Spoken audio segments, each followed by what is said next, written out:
So how many of y'all have the heart to go on some of these government sites that have unclassified or unclassified documents? I can't do it, man. I got a family to protect. I always like to read them secondhand, meaning somebody else go on there and get it, put their name in, bring it back to us, and we check it out from them. I ain't doing it. I'm sorry, I call me what you want. I ain't doing it. You know what I mean? But we're going to get to some of the craziness, man. Plus that Chinese spy balloon. I want to know about the contents, all right? But you know how this goes. Question everything. You should. And remember, this is for entertainment purposes only. Let's get to it. Okay, y'all. I don't know what the happened to my voice recording, but you TikTok. Anyways, let me tell y'all, this is the unclassified document that I found on the CIA vault. Full of unclassified documents, okay? It's really funny because this particular document was found under a link that was basically unknown. It was not titled. Anyways, let me tell you what it's about. Basically says that in 1975, there was a San Francisco Medical Research Institute. They give two examples of two people.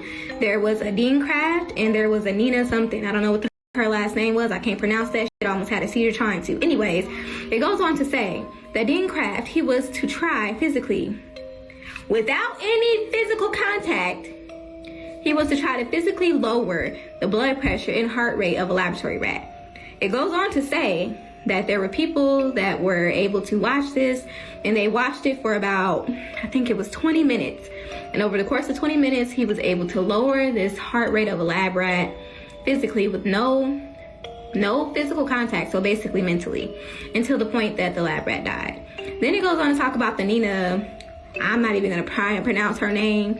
Somebody else can try, I don't know what the but she basically blew up a frog, an isolated frog, without physically touching it from a couple meters away or however long. Pause it and read it yourself.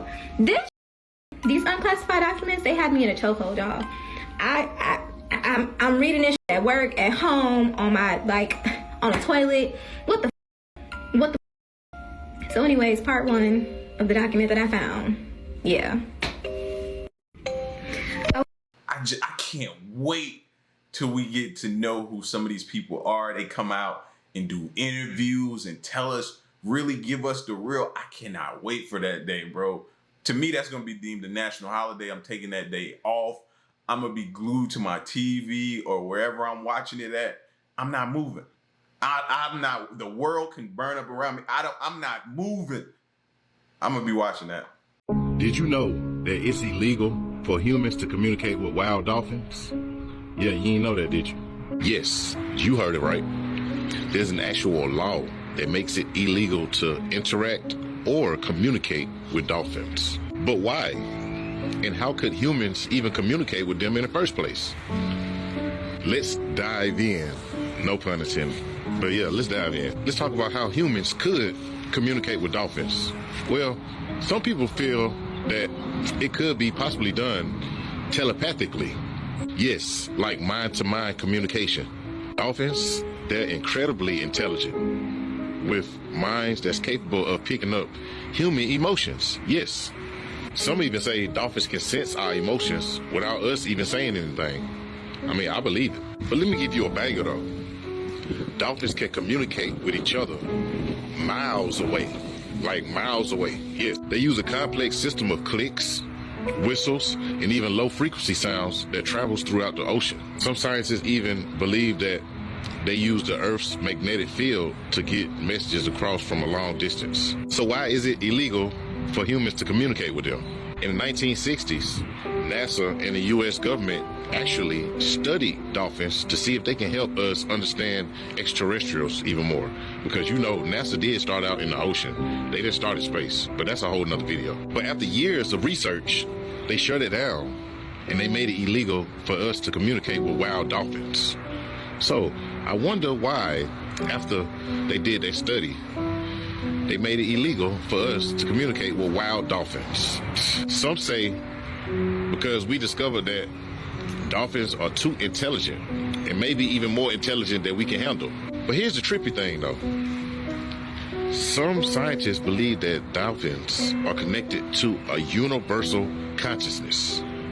Yes, like the source. something we as humans also might be connected to? Could they be tapping into something we don't fully understand yet?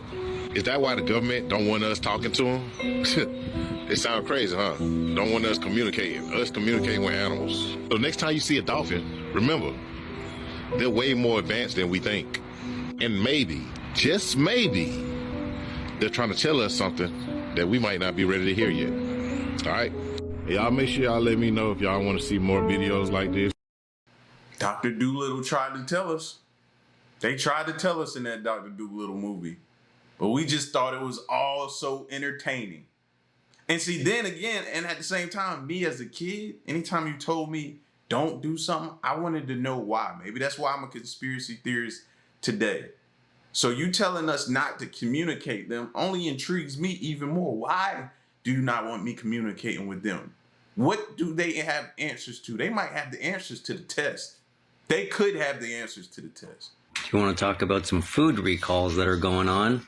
Come with me. So I asked ChatGPT how many egg farmers have had salmonella outbreaks this year as of January 21st, 2025. The answer is 0. And what's even more interesting, that Loblaws only had 2 recalls last year as of 2024. But hold on. So then I asked ChatGPT, how many recalls did Canada have on food? And it said that they had between 220 to 250 recalls annually over the last 5 years. And then I asked how many business days are there in an average year? And there's 260 days. Well, that means 1 a day. But yet Loblaws only accounted for 2. So check it out, with all these outbreaks, they still made $18 billion. And Sobeys, $31 billion. Even with the outbreak. So to conclude, I don't think these outbreaks and recalls are even real. I think that it's just a way for you to go back to the store with your eggs that they said that was poison for you, so that you'll go in and you'll buy something else because you're already there. See what I mean? It's a marketing tactic that's so clever because they're trying to say, hey, we're taking care of you. But in actual fact, their revenues are in the billions, baby. There you have it. Here is pretty cool. There's a lifeguard tower in the distance there. That one on the top looks very orb-like. Oop, that one in the back is getting big and bright. Oh, that's cool. Ooh, wow. Ooh, okay, hey. Alright, now that one's going back the other way. How funny.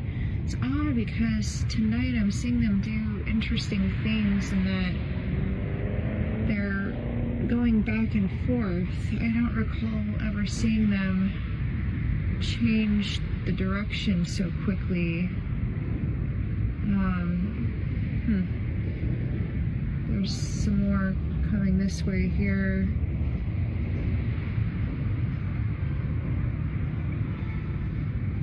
Interesting. I'll watch this guy for a minute.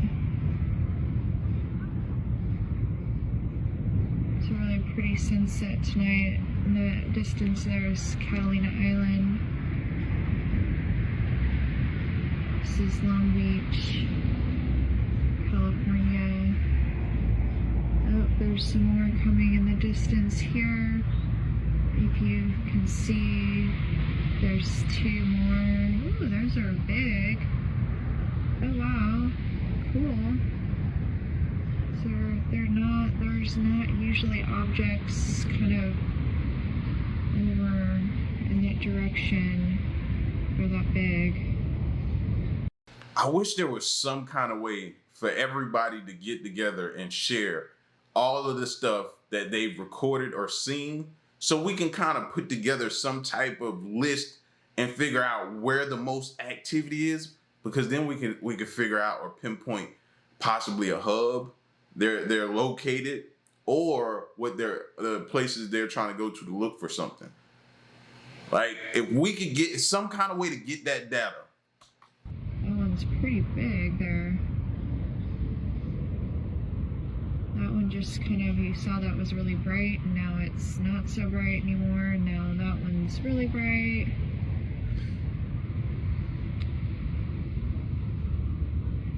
That one's been stationary for quite some time. The other one is now, looks like it's in a drone, and it's going underneath the one that's very stationary, that's over downtown Long Beach in the distance there. There's a lot of activity tonight. That one is getting higher and higher, and it's changing. It's not as bright anymore. Okay, I'm gonna scan back over here and see what's going on with our friends over here. These guys are still hanging out here. We've got another one over here, standing on the beach here, looking at the ocean. And I've got several objects in the sky.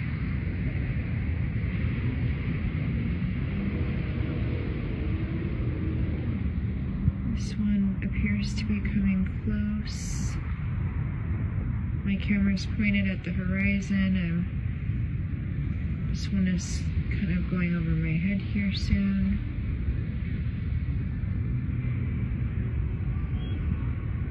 There's another one off right over there. These are not planes or stars or planets. There's no sound that are coming from these objects. They appear out of nowhere. They change in brightness. They change in size. Like this one is really, really bright. Oh wow, it's very bright right now. And it looks like that one's changing. Okay, it changed direction again. Well, it's funny because, like I said before, like they haven't been changing and doing that rapid change in that way before. Them here is pretty cool. Listen, I recorded my first one. I need to put it on my TikTok. I'll do that. I recorded my first one the other night, picking my son up. And it was like, wow. It's one thing to see them online, but when you start recording them yourself, wow. That's all. I was just in awe, bro. In awe. Good morning, Queens. Good morning, everyone. I have some really bad news about our food, and I want to share it with everyone after the video that I just watched.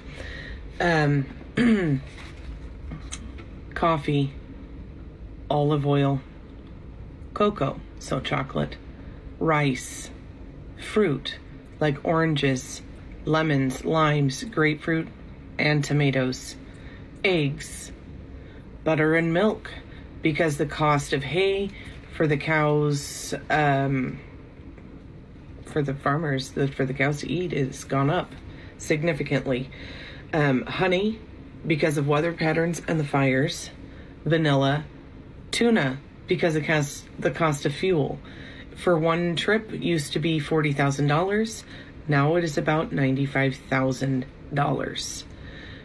Maple syrup, to conclude the list of just a few things, just 11 things, if you break it down by category. But the bottom line is do not just stock up, everyone. This is really bad.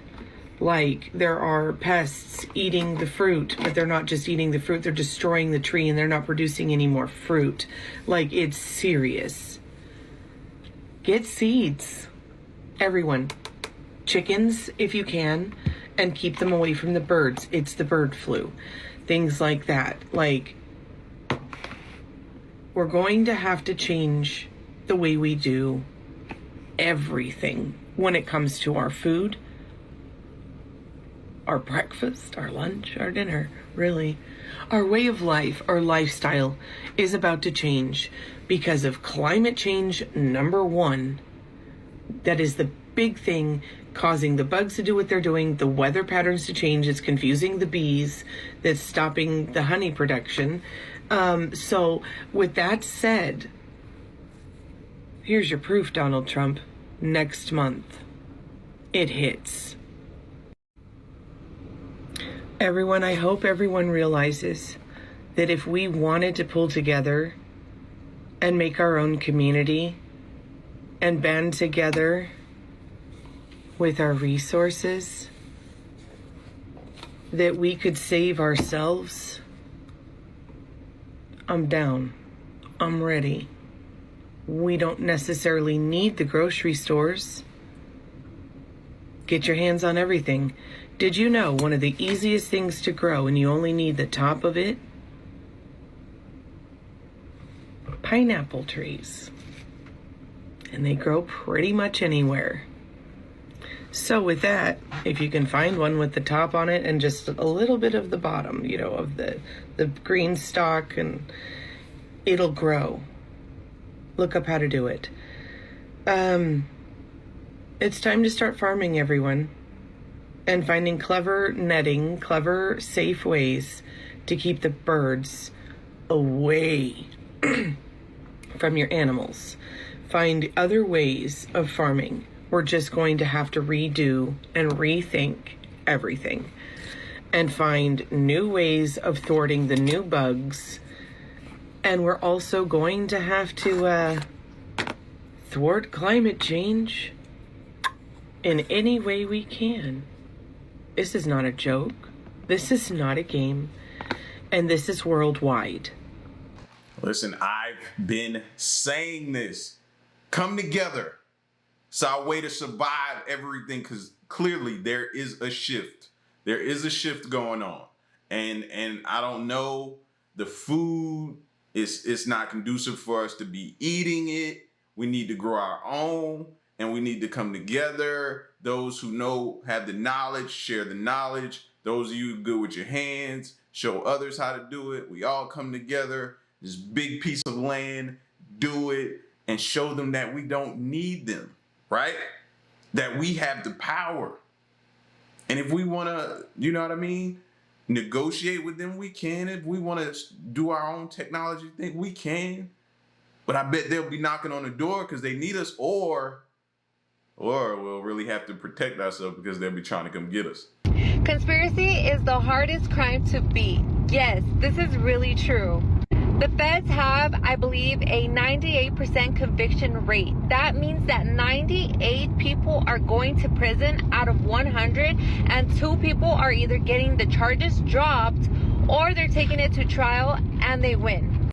The reason why the Fed system doesn't really go to trial is because most of the time there is plea agreements. Even if they don't have a lot of evidence, just minor or a little bit or a little, just 1 page of evidence is enough to get you convicted. So most of the time they will, you will get a plea deal. Because if you take it to trial and lose, they will give you maximum. So if your mandatory minimum was 10 years and your maximum was 2 life, they will probably say, well, if you take it to trial and you lose, we will give you life. So most of the time they'll just be like, just give me the 10 years. And that's why the Fed system is just so crazy to me. Crazy. Conspiracy. And that's why the conviction rate is so high too. It's because the tactics that are used to be able to scare you into a plea deal is a tactic. You thinking in your mind, if I lose this and I will get life, I should take the plea. It's a tactic. Well, what do we have here? Look at this. What is this? What's all this stuff right here? What y'all think? Look at that, man. It feels nice and moist outside, too. Looks like a daggone lightsaber, don't it? Look at that. Only with, like, magic tornadoes in it or something, huh? Daggone, man. It's not raining. It's not raining at all. Yeah. Look at that. Y'all see all that? It's like a fog, isn't it? Daggone, man. Well, we've already been out here hanging out, and yeah. Good thing I got this cool mask TikTok go, man, then I ain't got to worry about it. You know what I'm saying? Yeah, buddy. Dang. All right, man. So y'all have a good night. Now, that could be normal fog, but it also could be the fog that's partly responsible for everybody being sick right now. Just go back through your timeline and remember when the fog onset happened and shortly after what started happening with everyone. Just think about it.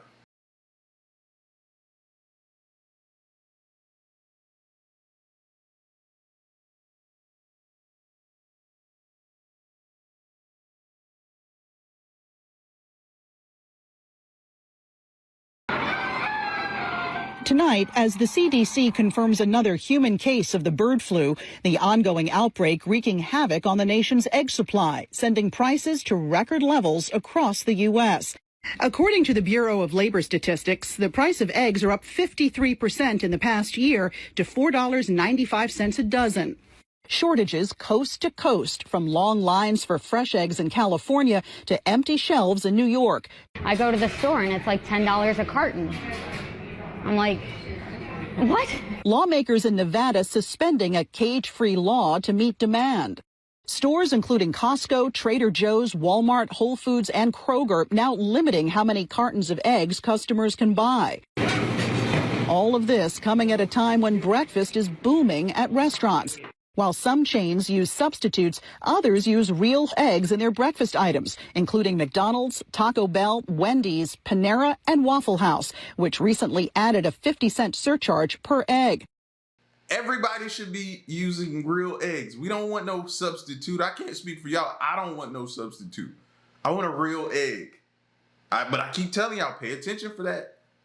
And pretty soon it's going to be nothing but substitutes. And then you're going to need to figure out, what's the substitute? Others are scrambling to come up with egg alternatives, like tapioca starch for some recipes, or increasing portion sizes for non-egg items like meat and potatoes. Some restaurants and consumers flocking to plant-based substitutes like Just Egg, where January sales jumped 5 times from a year ago. The company telling ABC News it's now ramping up production of its vegan-based eggs to meet growing demand.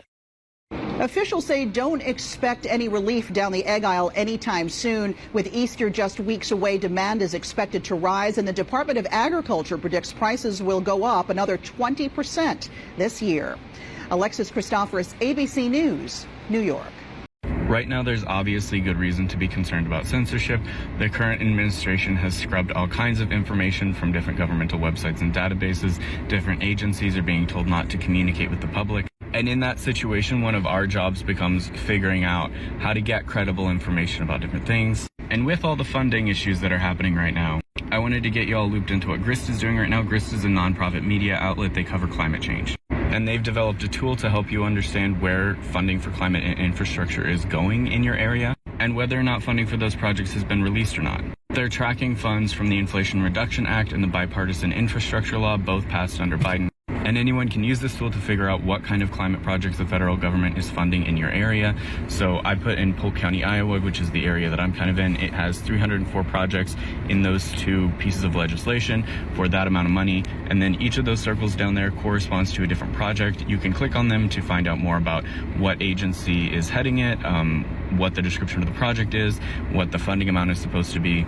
And they link to databases that tell you whether or not the funds have been dispersed. I think we should all keep in mind that mass confusion very much is a tool that the Trump administration is using right now. It is hard to calm yourself down long enough to feel like you can be an effective human being if you're constantly worried about different problems that are getting shoved in your face constantly. It's hard to respond effectively as an individual or as a community if we can't decide or figure out where the actual problems are. And if we can keep each other distracted with different theories that we have about what's going on and different theories about where we need to be paying attention, we do the work of the Trump administration for them, right? We keep ourselves distracted long enough that they can do whatever they want without effective action on our part. One of the things that's important to do right now is to make sure that we all have access to information that is reliable and that can help us understand what is going on. Credible, reliable, ethical, independent media outlets like GRIST are going to become increasingly important. as are tools that they put together, like the climate funding search tool. If you're concerned about what's happening to climate funding, if you want to do something about it for your local community, start there. Figure out what's going on, figure out who is and isn't getting their money, figure out why, and see what you can do to help. Right now, there's obviously good reason to be concerned about censorship. I do want to head to some of the other big stories that we are following, and you might remember this video right here on your screen.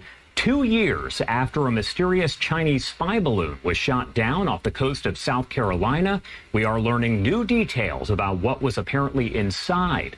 The balloon was shot down by the U.S. military over the Atlantic Ocean back on February 4th of 2023 after flying over Alaska, across the U.S., and then over to the East Coast. A report published by Newsweek now states the balloon contained technology from at least 5 American companies. The report states inside the balloon were a satellite communication module, sensors, and other sophisticated surveillance equipment, some of which was held in a foam cooler. The FBI has not responded to any questions about the report. Now, back when the... No, because I know they better be investigating those 5 companies. Like, how can we even trust anything that come out of their mouth? Oh, we don't know how it got there. I'm sure you don't. You know, and that may be the truth, but we have to be sure. We have to be very, very sure. Just seems really suspicious. The balloon was first spotted, the Chinese government claimed it was a weather balloon that blew off course, but U.S. intelligence agencies found it was actually being used for spying. U.S. intelligence officials have said that the information captured by the balloon was not successfully relayed to China. I do want to discuss really all of this here and the latest developments. How do they know that for sure and it wasn't a live feed?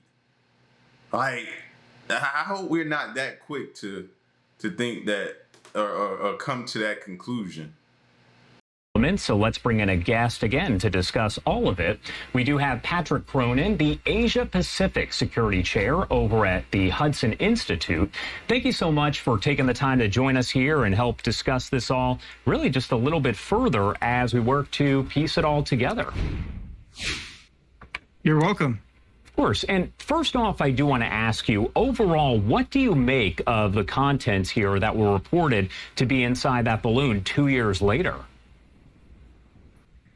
Well, my first reaction is how little we still know publicly about the details. We do know a few specifics that the Newsweek article has now unearthed, but that's mostly because they've been talking with some of the authors or people with access to a 75-page exhaustive analysis of the contents of that espionage balloon that was shot down 2 years ago. And so, as you've mentioned, we've found out that this U.S. technology, cheap technology in many cases, the iridium signals burst module that is like a sat phone, a cheap sat phone, sitting in a foam cooler, which is very cheap technology indeed. Think of keeping your iPhone dry. But this is technology when used for malign purposes and put together in an integrated system, and then maybe used as one facet of a multi-layered a sort of global surveillance system. The Chinese are able to pick up a range of intelligence. So they were able to obviously have images, think close-up imagery, better than satellite imagery. They're able to steal and intercept signals. They're able to detect their own electronic emissions, including over military bases and installations. And the fact that they claim it was a weather balloon, that sounds like just a typical cover story that an intelligence agency like the Ministry of State Security or the People's Liberation Army would use just to deny that they are spying on the United States. The fact that it blew over the United States, the continental United States, whether that was an accident or not, in terms of the weather driving it off course, well, the reports were that it was headed for Hawaii, and we've seen these balloons, similar balloons over Guam. We've seen them over allies and friends countries, South. I'm not buying that. I'm not buying that. No. It was definitely getting some information from us. It was here for that. Now, this is the question, though. This is the $1 million question right here. Did it want to be caught? See, we thinking that we shot it down and now we have its contents in our possession and we're able to look at it. What if its sole purpose was to get caught? Like, we got to think beyond just surface. You got to get deeper. Maybe they wanted to be caught. Korea, over Japan, over Taiwan. So this is a systematic program that the PLA has been trying to exploit, develop, and especially over the past decade. And yet here we are 2 years later after this very dramatic shoot down of the balloon, and we still are eager to find out much more than we know now. Do we know overall if these balloons do pose any sort of threat to the United States? Do we really have that answer just yet? Well, we have contradictory statements coming out of the government, right? So the last administration claimed that whatever data collection this balloon was able to undertake was not transmitted back to China. That was what was called a high certainty intelligence finding under the Biden administration. But I'm not sure that should be the last word about whether they were successful with this. And it's certainly not the last word about this balloon surveillance program.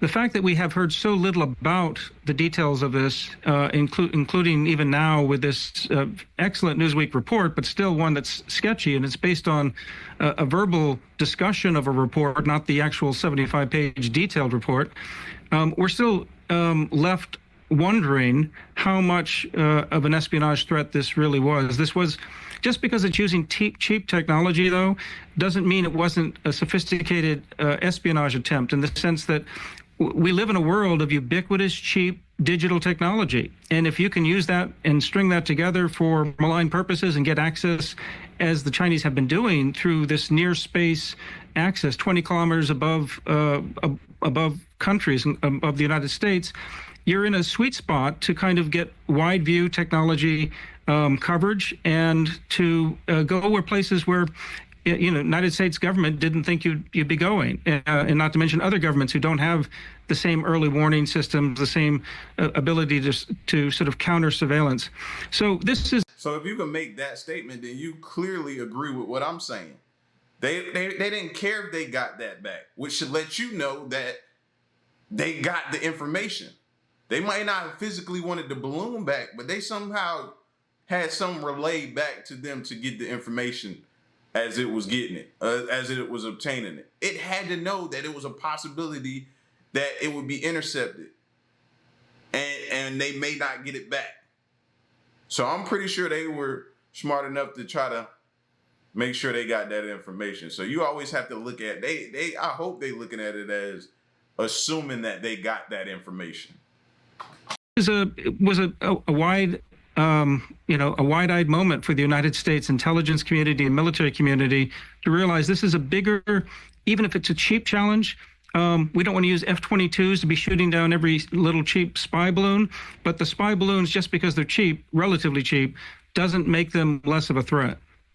And when you look on the left-hand side of your screen, you can see that video, and it's hard to believe it was back in February of 2023. We're talking 2 years ago. Do other countries use these kind of spy balloons? Do we have that answer?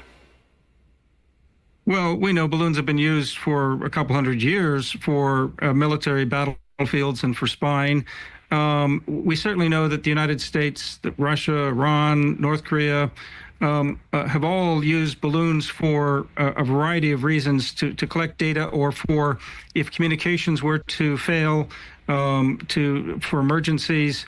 There are a lot of different possible uses, but there's no doubt that it's not just China using them. And yet, if any individual just does a Google Scholar kind of search of academic articles written by Chinese scholars in the last 2 or 3 years on stratospheric aerostats, for instance, you'd be amazed at how many Chinese scientists seem to be working on these issues. And we know that this is a Chinese program that really, in the first part of this century, started to develop. They started to write a lot of papers in the mid-2000s, and by 2015, they were clearly starting to experiment with putting these systems up in the air, and they've been refining that program ever since. Again, you touched on this here, but what can the U.S. kind of learn from all of this? I'm sure they are still studying the contents of the balloon even 2 years later, and probably will be for a while. They're also, I'm sure, keeping an eye out for any other balloons that might fly over. We need to figure out how they did it. How did they do it? What were they using? You know what I mean? Like he said, it could have been cheap material. Still, it's still something to be learned here. The U.S. So what can actually be learned from this? Well, the first thing to recognize is that this technology is tighten export controls and to make sure that the export licenses for any technology are restricted to people who are not end users that are going to try to kill us or to try to defeat us in a conflict. That is, you don't want to send them to the Chinese military. We're not really going to know that information. There are too many cutout organizations, too many indirect routes, too many third parties that can intercede. Think of the tariff problem we're facing right now in terms of how do you control these things. So let's recognize that while we want to tighten export controls, it's never going to be adequate for this kind of basic technology, which is ubiquitous, is widely available, and is not just developed here by the United States, and it's in the hands of private sectors around the world. So we have to defend ourselves better, right? We have to make sure that we understand that our communications, our electronic emissions, our physical airfields and nuclear silos are protected from the kinds of surveillance that we put deception in decoys and use other ways to essentially mask what we're doing around the most sensitive defense and security installations, critical infrastructure. And we can do that at relatively low cost. We don't have to spend a fortune, on some new sort of scheme. There are cheaper ways to essentially use maskirovka, deception techniques here to make it difficult for the Chinese or any other potential adversary to know exactly what we're doing, to hear what we're doing, to see what we're doing.